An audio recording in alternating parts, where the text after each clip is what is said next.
My name is Colt Cherry, and this is my 1988 Mazda RX-7.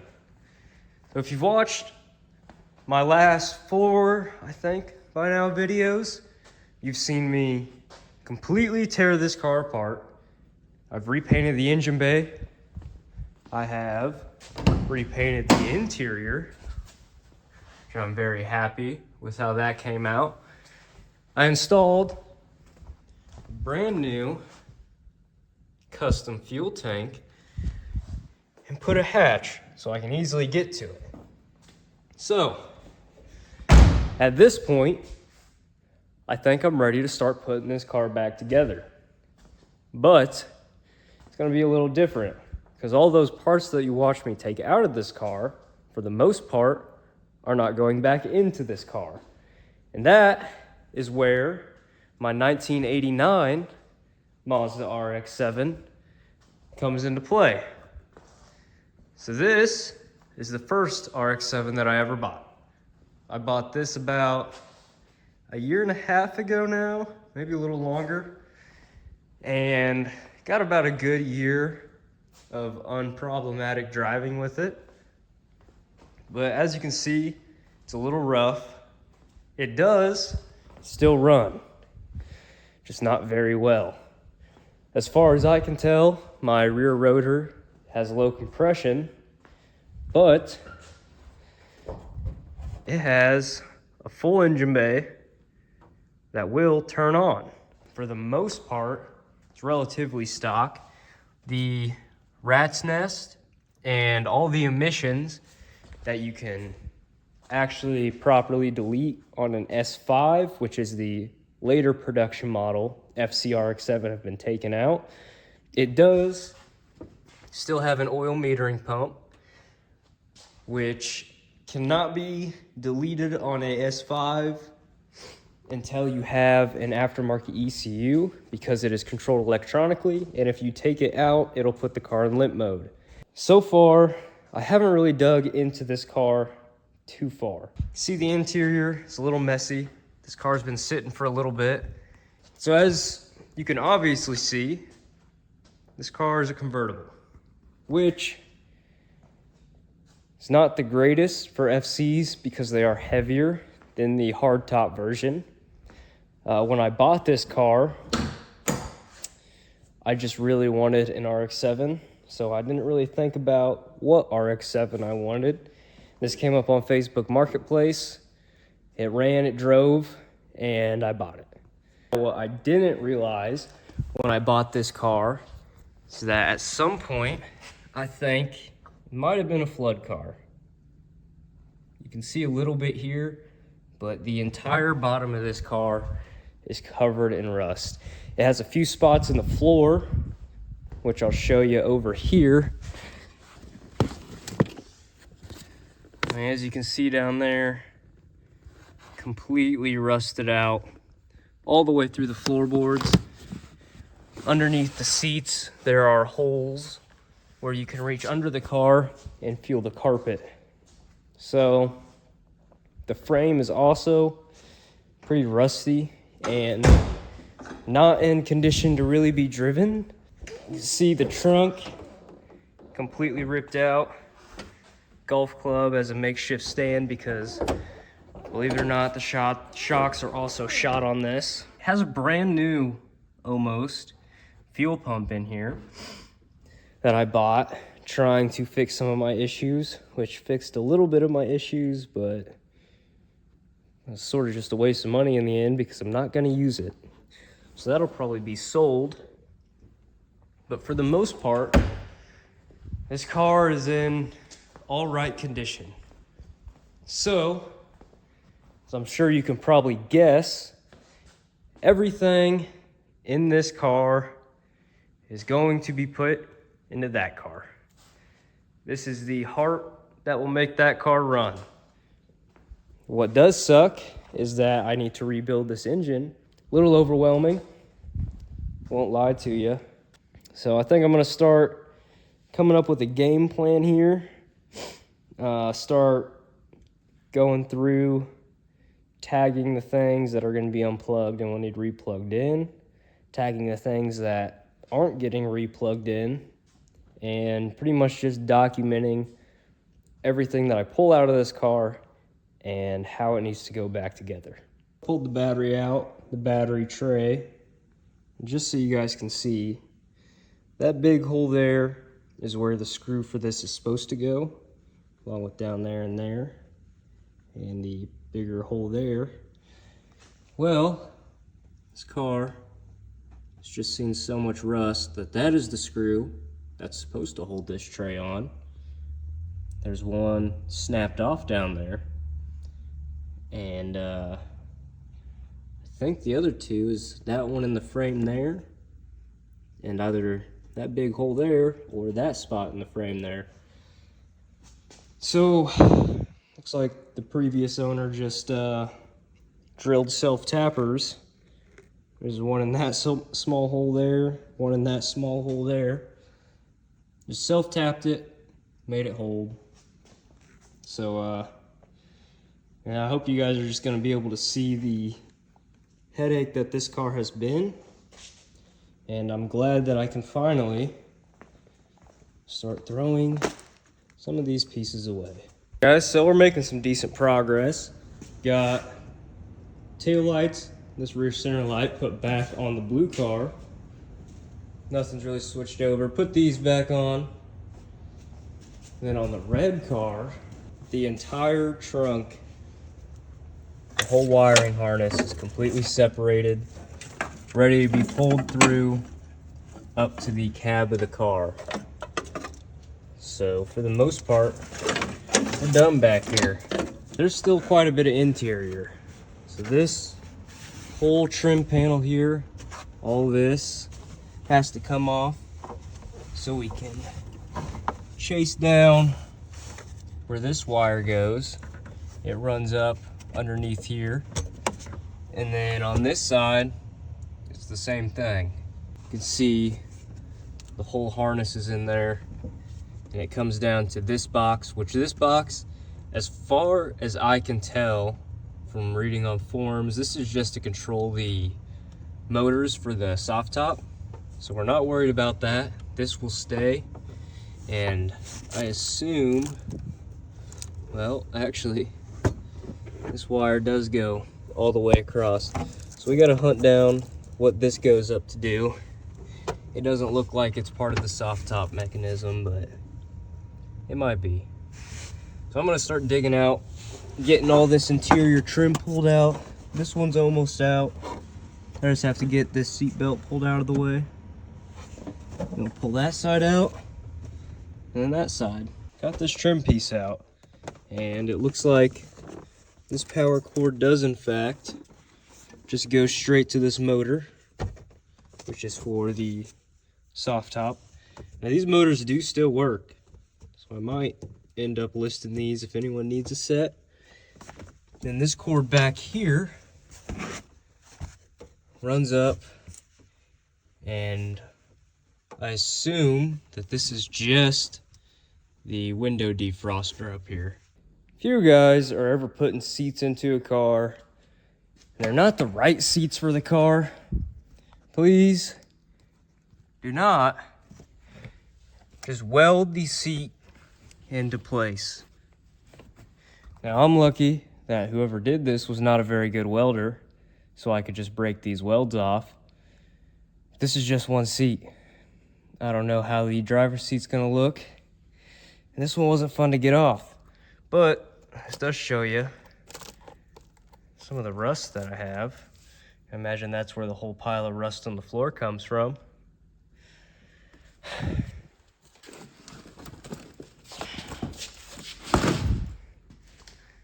All that is just the seat slowly shedding. But got the wiring harness unstrapped all the way up to this knot. I still got to pull it through, but I'm waiting to pull that seat out first. And after that one, I'm really not looking forward to it at all. We had 2 bolts up front here. Not really bolts though, because they're just these screws pretty much. Then 2 welds on the back. Not very good welds. I just had to shake the seat, and I think they broke. At least something broke. This chair should be wanting to come out any second now.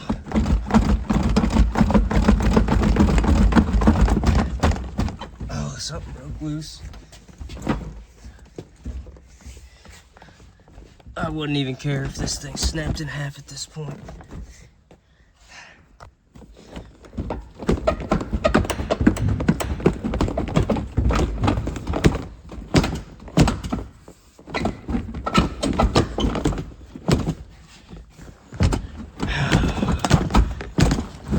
Oh, yeah. Here we go. Let's assess what we got here. So it looks like a custom bracket they had something going on with. And then who knows what that was. But it's off. Nice and rusty down here too. All right, so while I was pulling this out, I realized that this seat is electric, and that was my whole problem to begin with. So I wanted to see how this was even plugged in here. Go underneath it, and somehow they had put 2 wires that come from who know where that goes into this mystery blob of tape here, and then on the other side spits out 4, 5, 6 wires, I think. Whole bunch of cut ones up there. So somehow these 2 wires are doing all that. There's no way I'm unplugging this. I have no idea where this even goes to. So I think I'm just going to cut this wire here, and then when we pull the carpet out, deal with that. Figure out what it does. Go somewhere. But this is finally out of the way and going straight in the dumpster. Thing on the floor of this car is just going to be terrible to work on. I had a screw on here that was so rusted that I just used this and popped it off. Now the seat belt's got to come off, but if you look at that bolt, looks like it's been sitting at the bottom of the ocean for 20 years. I'm not sure if that's going to come off too well or not, or how we're going to get it off. But it's going to come off. Over there, don't look too bad, surprisingly. But I can imagine that these are just going to be terrible and make my life extremely hard. All right, so I got this back tray out of carpet. Now, seat belt's still in the way. We're gonna have to get creative getting that off. You can really see how bad this floor is, and especially compared to the blue car, which really just had surface rust. This has holes you can dig through with your finger. And I'm just peeling metal away. Oh, right there. That's the ground. This car had, I can almost guarantee, been in a flood, because it is just unbelievably rusted out on the bottom. Okay, a lot of cutting and pulling and prying later. Finally got to under the carpet. A little disappointed that I had to cut the carpet so much, because I did kind of want to use this carpet. At this point, I don't know if that's going to happen. But we have made it down to the main stem of the body harness. I just got to get this carpet pulled out all the way up to there. And then we can start pulling this out the rest of the way. So here we can see the other side of this blue wire for the seat. And it was just taped in to this here and broke off from a ground right there. It's from an unbelievable amount of rust and corrosion. So that's that mystery somewhat solved.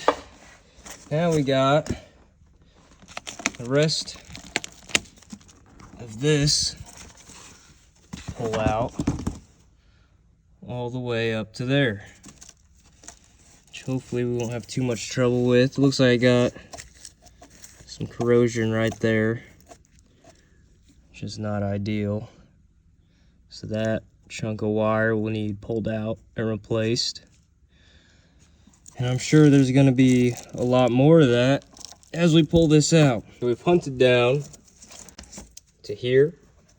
Now I've traced this down. I just started cutting through the carpet because I'm tired of dealing with it.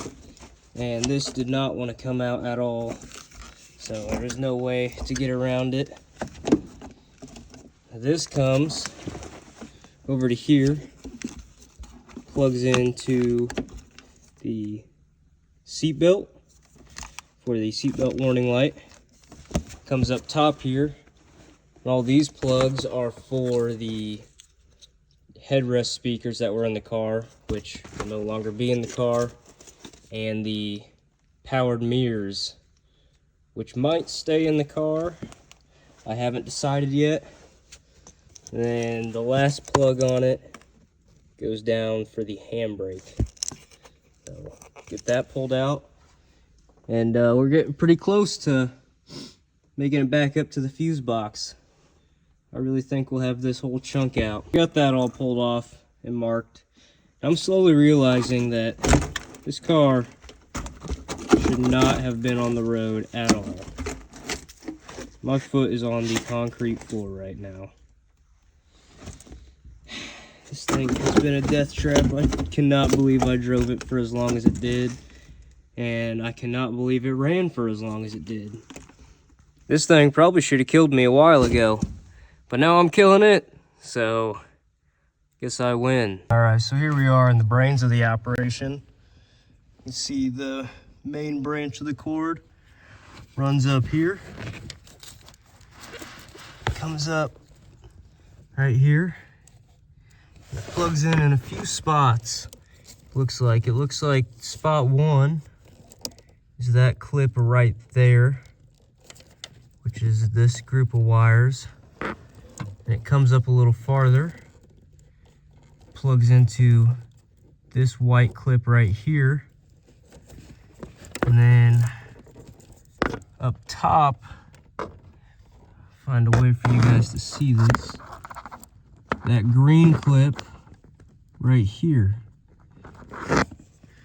So it looks like I got 3 more clips to pry out of here, and this whole harness should come out.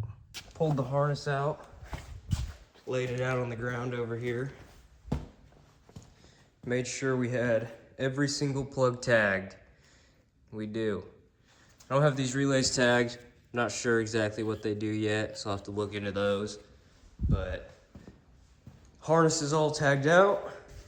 Inspecting it, it looks like this is my only issue here.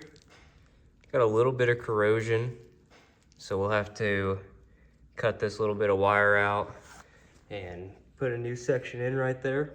We're back next day. For today, we have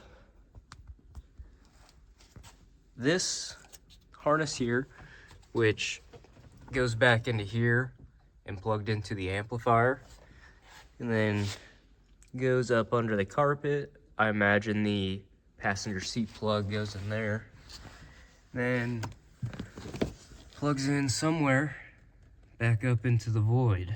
Off to a much better start. This seatbelt bolt will actually come out. Now with the carpet pulled back, you get a pretty good visual of what we got here. So the wire stock runs down this, has a plug here, pretty convenient. It runs to this little door stop, which lets us know if the car, if the door is open or not. Then runs back, not doing anything, and it splits off here. This is the plug for the passenger seat. Then it has a plug for this sensor here.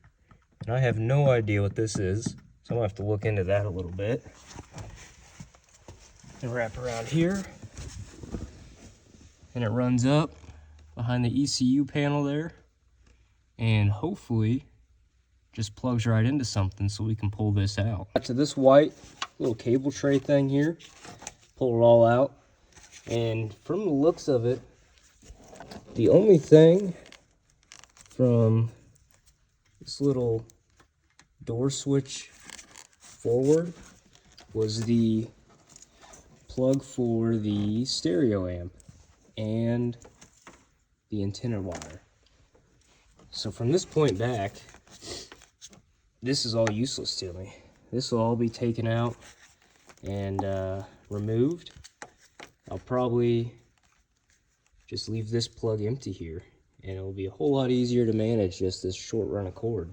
All right, so we got the harness pulled out to here.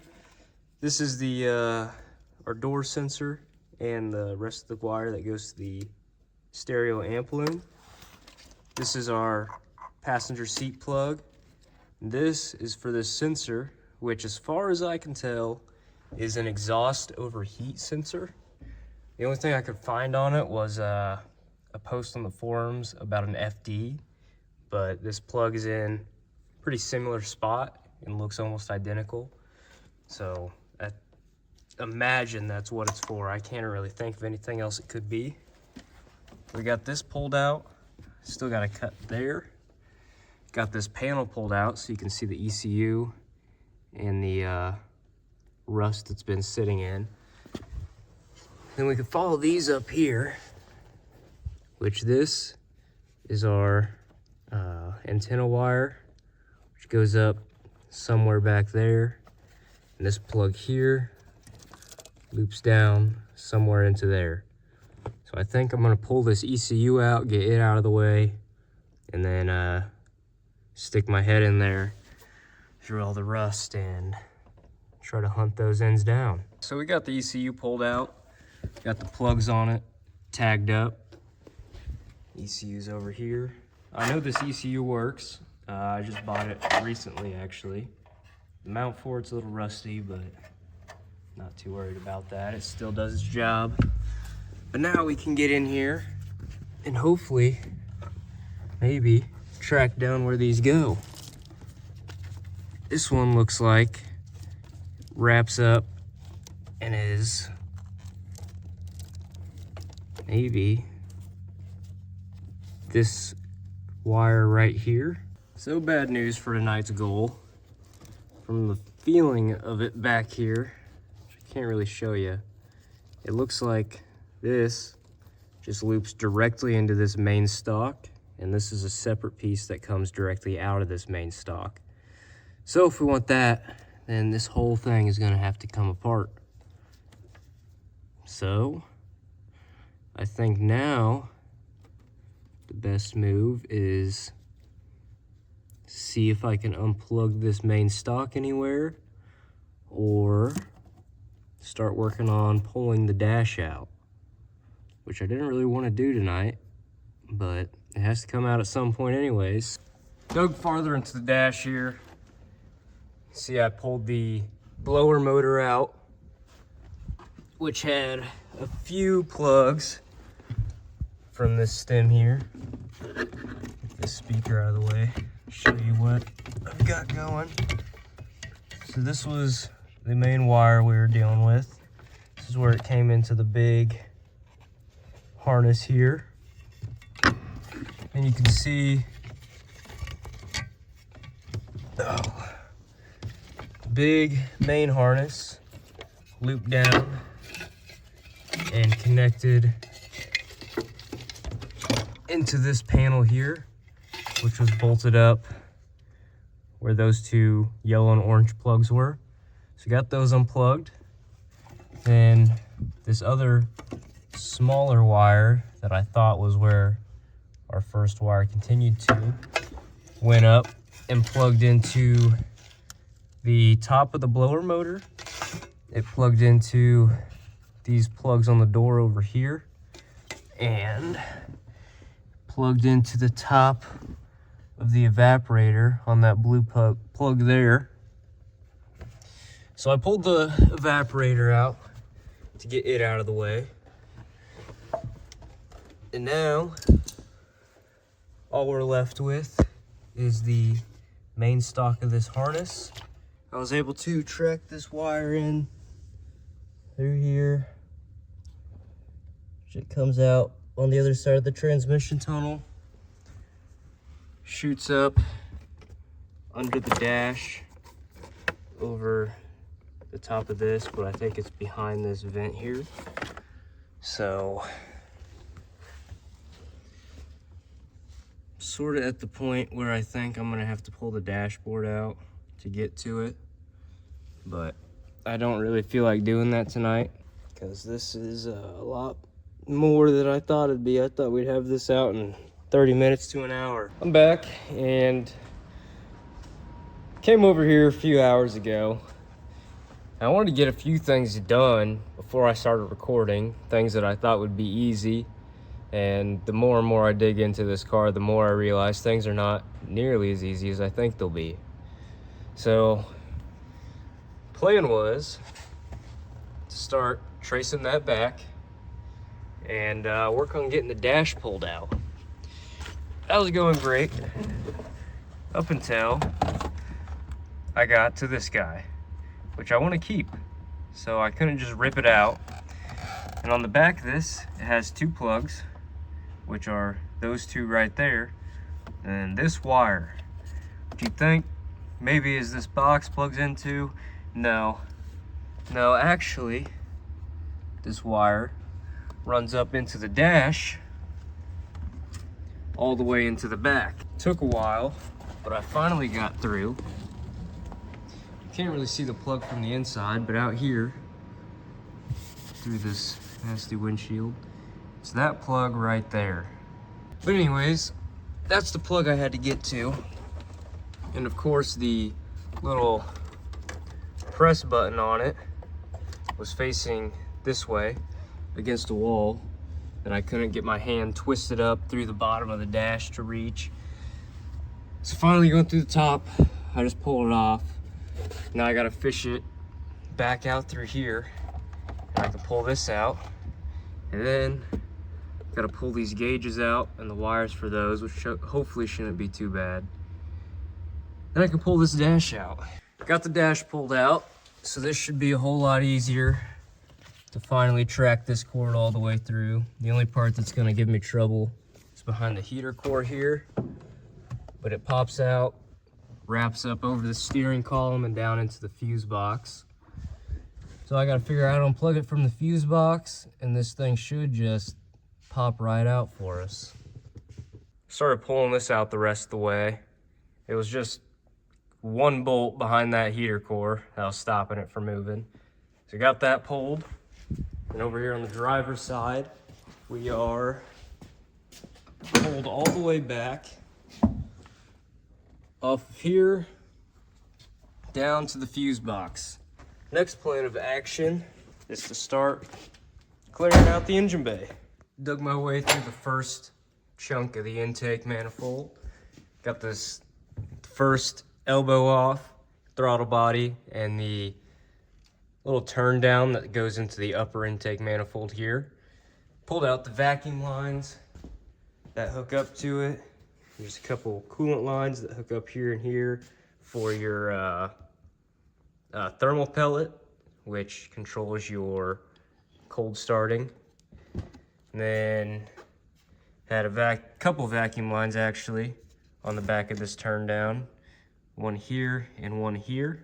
This one was going wrapped around into this actuator here, which I'm not entirely sure what that does yet. And then I had the other one wrapping around into, it wrapped around into my 6-port actuators, which this is something the previous owner did, and I'm fairly certain that it does not work. Now that we have this out of the way, you can kind of see what we're working with. Here's your secondary fuel rail right here. Has both your secondary injectors. And this, which I said I didn't know what it was earlier, is the BAC valve, which pretty much just takes in air from your intake and when the car is idling, it lets a little bit of extra air in so it can keep a stable idle. It kind of helps stabilize it, try to keep it around that 750 RPM range. We're gonna get that hooked back up when we put this engine in the blue car. Got the rest of the upper intake manifold taken out here. A lot of stuff connected to this one. Have the secondary fuel rail with the secondary injectors here, the BAC valve with its coolant lines that go to the throttle body. There's a vacuum line here, which is not stock, something previous owner did, but seems to be working. It just gets the fuel pressure regulator on the secondary fuel rail. Then on the back side here, that bolt there is actually a ground, which I did not know about, but ground's right here. I think on my blue car, they had this same ground, except it grounded to one of these open holes in the top of the engine irons. There are housings there. Oh, sorry about the sniffling. Getting cold out, starting to get sick. But now that we have this off, we can see what we're working with, kind of get to the heart of the engine here. This car does not have a rat's nest, although it still looks like one. The previous owner pulled the rat's nest out and replaced all the vacuum lines. Now most of these vacuum lines under here are for the OMP injectors, the oil injectors, which I'm going to be redoing all of these. You see here they branch up, connect in. This goes to the back of the throttle body. So then we have the primary fuel rail here. On the NAs, it's pretty small, just these two injectors. Pretty simple. This is where your fuel comes in. This is connected to your fuel filter, which is down up against the firewall. Then it goes through here, comes out, wraps around into your secondary fuel rail, and then on the end of the secondary fuel rail, goes into this return line. Then we have all this wiring back here. And from the looks of it, everything that you're seeing here, which includes this plug on the alternator, these two injectors, and a few extra miscellaneous wires through here, all loops around, comes back down this main branch here, which has the OMP plugs on it as well, and connects onto the harness on the passenger side of the engine bay. So now that we have all that uncovered, hopefully we can get to all the plugs on here and start snaking this back out. You can see the entire top of the engine, whole intake manifolds off, except for this very bottom piece right here with the 6-port actuators on there. That opened up everything up here, the whole wiring harness I was trying to get to. Plugged into the alternator here, which I took out.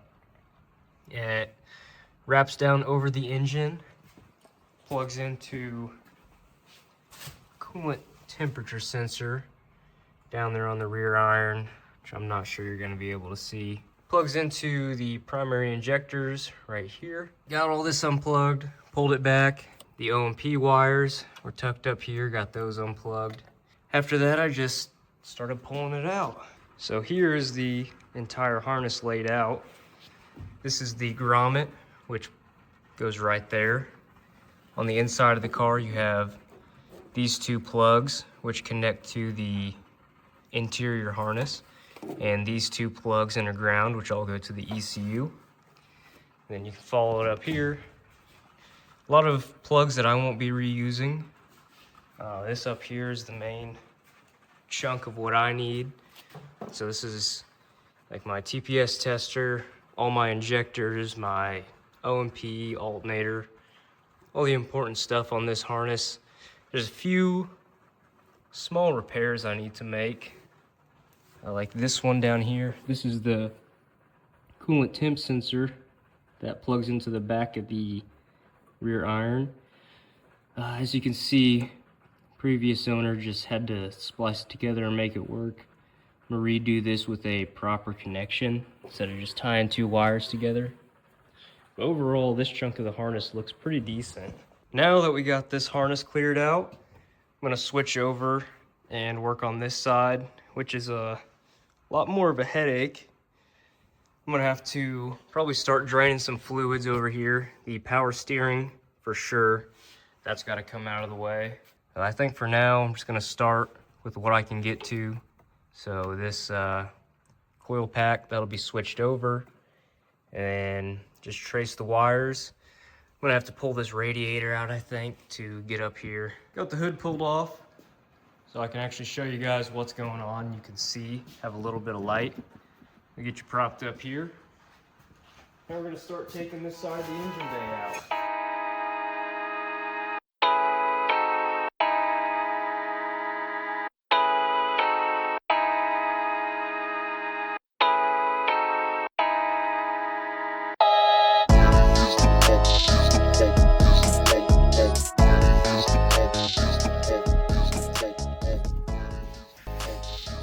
Alright, so under the car here, kinda might be able to see this arm that needs to come off. So that arm right there on the left side of your screen is the arm from the headlight to the headlight motor. So if I can get under there, pop that little ball off, and I'll be able to lift this headlight up by hand. So under the car, got that ball popped off. Now, I can raise this headlight up by hand. It gives me access to the rest of it under there.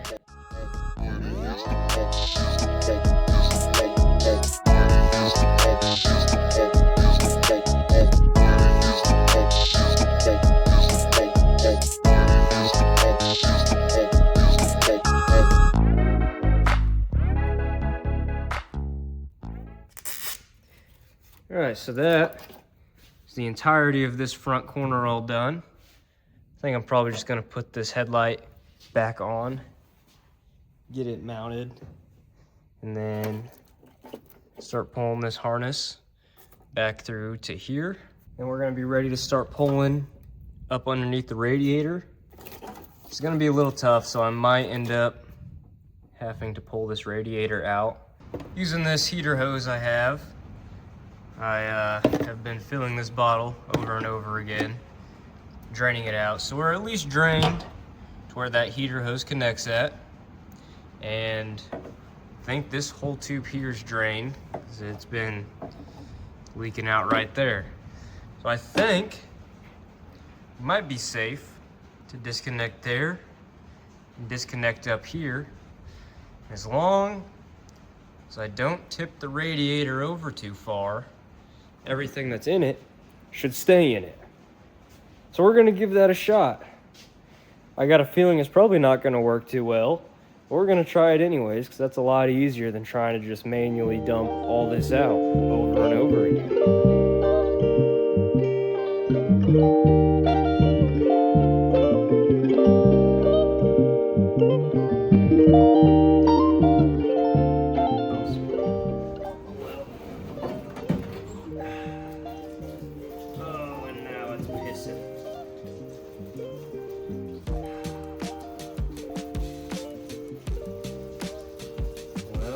At this point, might as well let it go.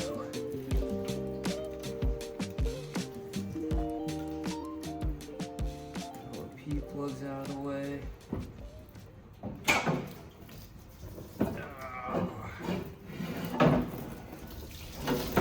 Oh.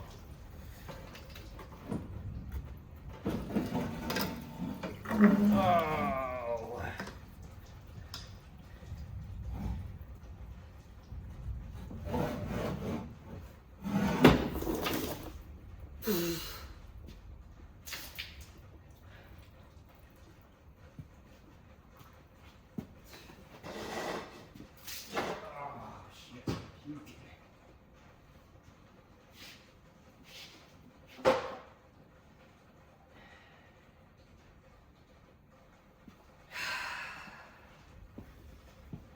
Okay, well, we only made a massive mess, but it's out.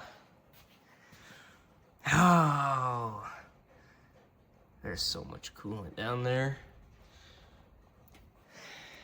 It's exactly what I didn't want to happen, but exactly what I knew would happen, unfortunately. I'm probably going to be buying a different radiator for this car. This one's such a hassle. I mean, here's the top of it, right? And you'd think the bottom would have some sort of drain, but no. No drain. No easy way to get rid of the coolant. It's just unplug and let it dump out somewhere. So, at least it's out. Now we can start pulling the rest of this wire out. It's been about a week since I've been able to work on this car. I just got working on it right away. I've been thinking about how I was gonna get this stuff out because I still have that van in the way, so I can't really drain this stuff just yet. I was able to just feed all this stuff out. We've made our way over here to the driver's side headlight. I'm just going off of the passenger side headlight. All these plugs match up on each side, so they're all the same. I'm gonna tag those out. The only one I'm gonna struggle with is getting this one, which is the main headlight plug, because that plugs directly into the back of the headlight with no easy way to get to it. Then, once we get past this, we have this little section here for the fuse box, just a couple plugs, and for the power steering. But getting any farther than that, I'm not sure how possible that is. We're actually getting pretty close to having this harness all the way back up to here now.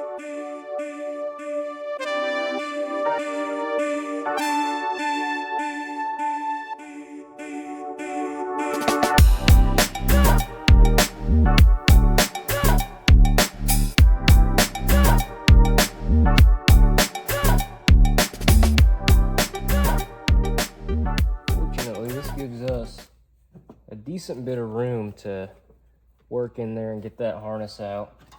It ain't great, but I think I can make that work. Then, pretty sure I can pull a big chunk of this off, because this just looks like a jumper here. So that separates the battery leads, which is this top wire that runs back here, from the bottom harness. So I think I can get this out of the way, and that'll clear us up a little more room. And get these two labeled so I know they go back together. And then pull this out. Unplug these two connectors back here. So now I'll be unplugging this connector here and here, which is just a jumper from this battery terminal harness back to the main harness here. Got everything off of this main harness stock unplugged. It is fully ready to come out now. So the only thing that's left for this is the fuse box on the inside, which we struggled with on the blue car. Now you can see a little better why. Flashlight in here for you. So that clip right there, kind of hard to hold all this. Right here. You have to, it has one of those on each side and kind of squeezes in around the fuse box like this. And there's really not enough room to get in there and squeeze them enough to actually pull the fuse box off. But I'm probably just gonna pull it off there, bend the little tab that holds it on, like I did for the blue car.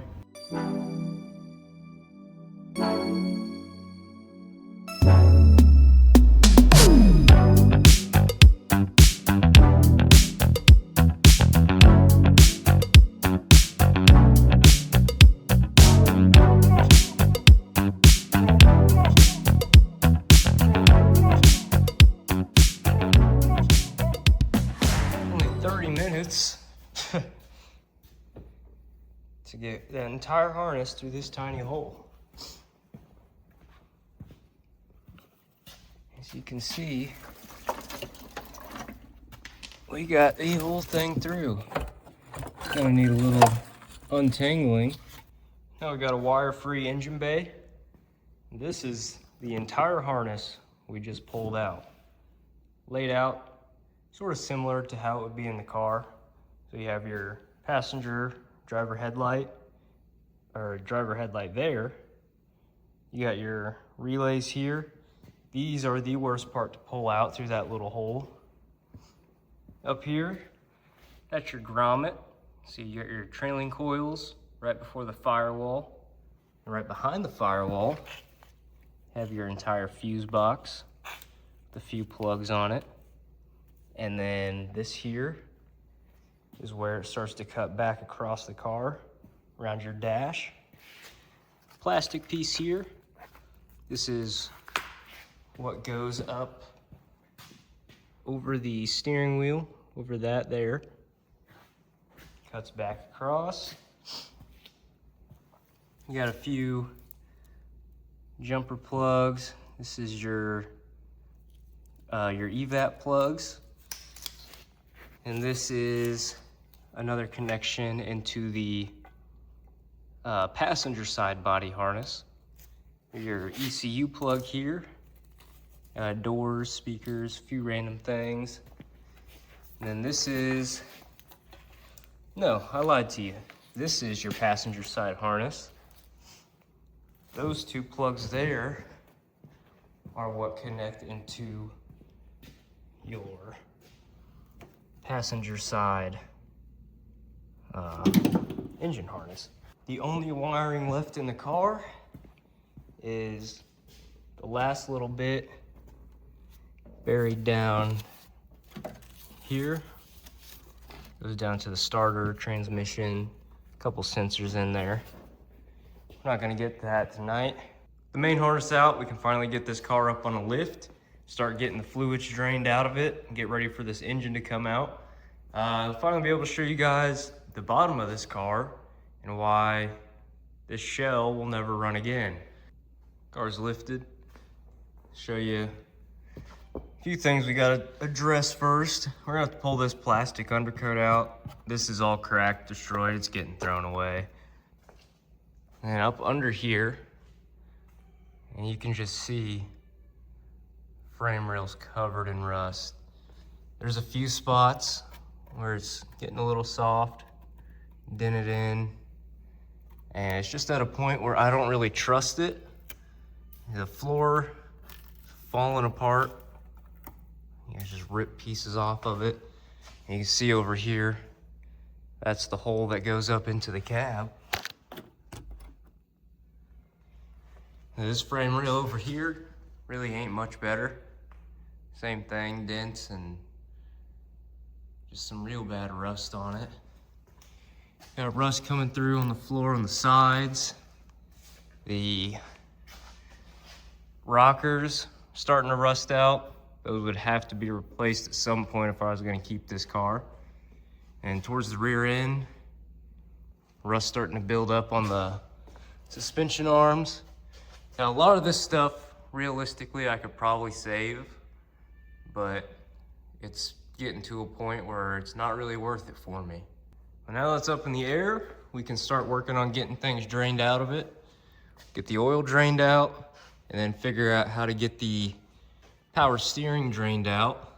Okay, so I got an actual tripod set up so you can actually see me working under here. I've been using this little guy, which has been working great for the last few clips in this video, trying stuff out.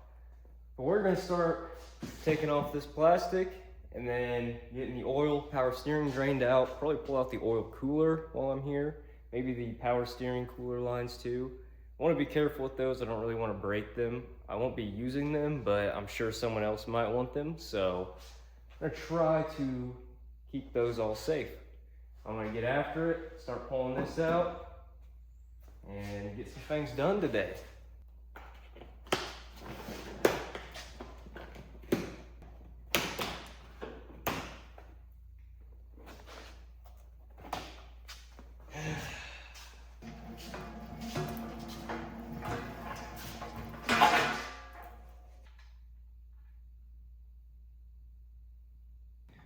Now, in an ideal world, draining this would be as easy as pulling this off right here. All right, got a couple 22 mils. Ooh. All right. Feel like power steering fluid. Shouldn't look like honey. I'll let this go for quite a while. It's just dripping now. I gotta get up inside the car and turn the wheel and hopefully get the rest of it out.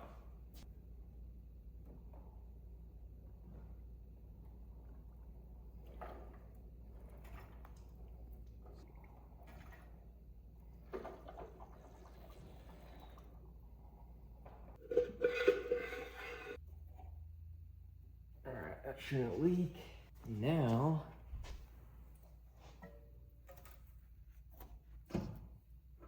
for this guy.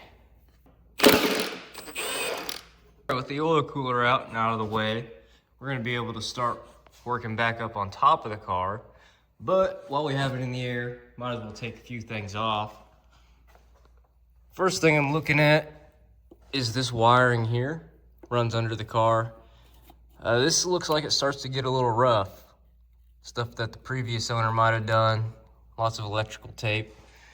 And then right here is a plug that looks like it was for the O2 sensor at one point, but I'm not 100% certain on that. I don't know where else the O2 sensor would have plugged in at, so I'm going to assume that's what it is. But that we'll have to test when we pull it back out of the car. And we got this set up here. Pretty interesting. It's holding that tight. And this up here, looks like this plug here at some point was plugged into this nub. But then that makes me wonder what this cut wire here was for.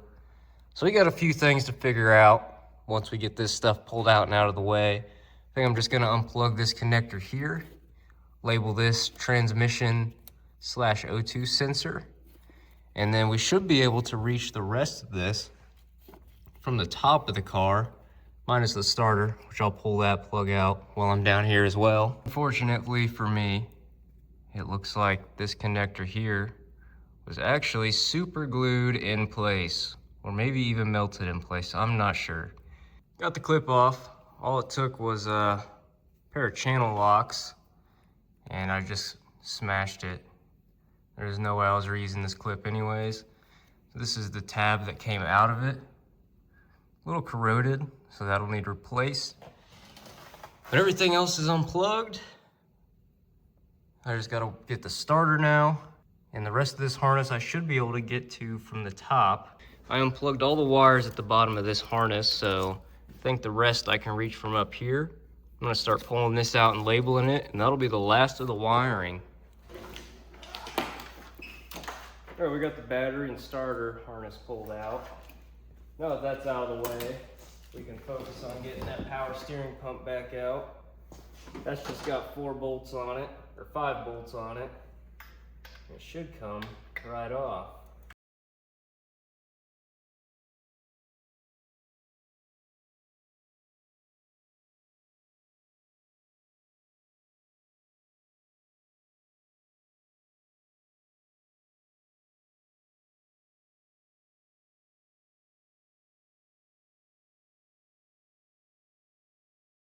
All right, so now that we have the power steering pump out, I think the next move is to start working towards getting this engine transmission pulled out. For that, we got to take the exhaust off. We're gonna have to get the drive shaft off.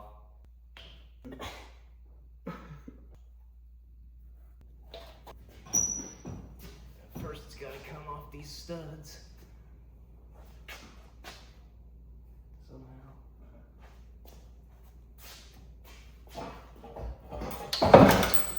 Like that. Out towards you. Yep. Walk towards your left. Yep. Down. There we go.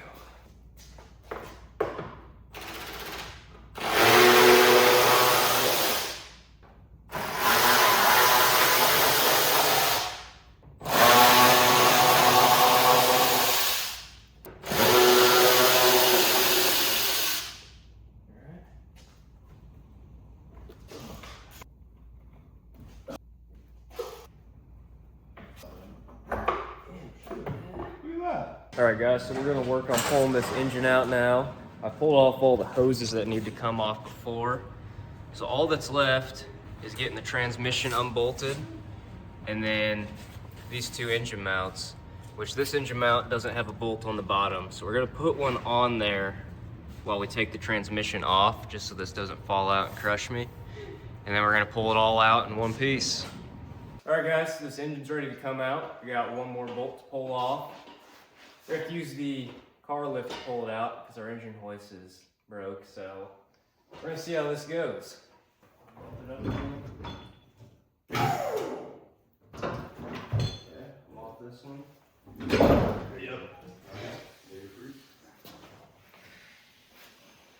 Make sure I'm not catching on anything. Yep. Watch that. Yeah. You're good. Yeah, you're just stumped.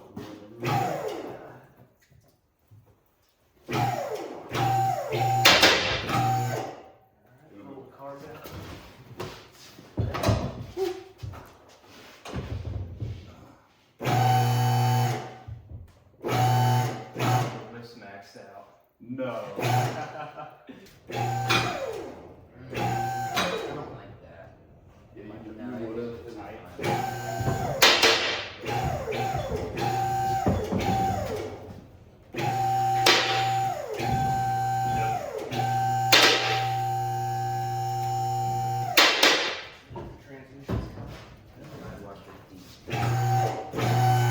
Max out.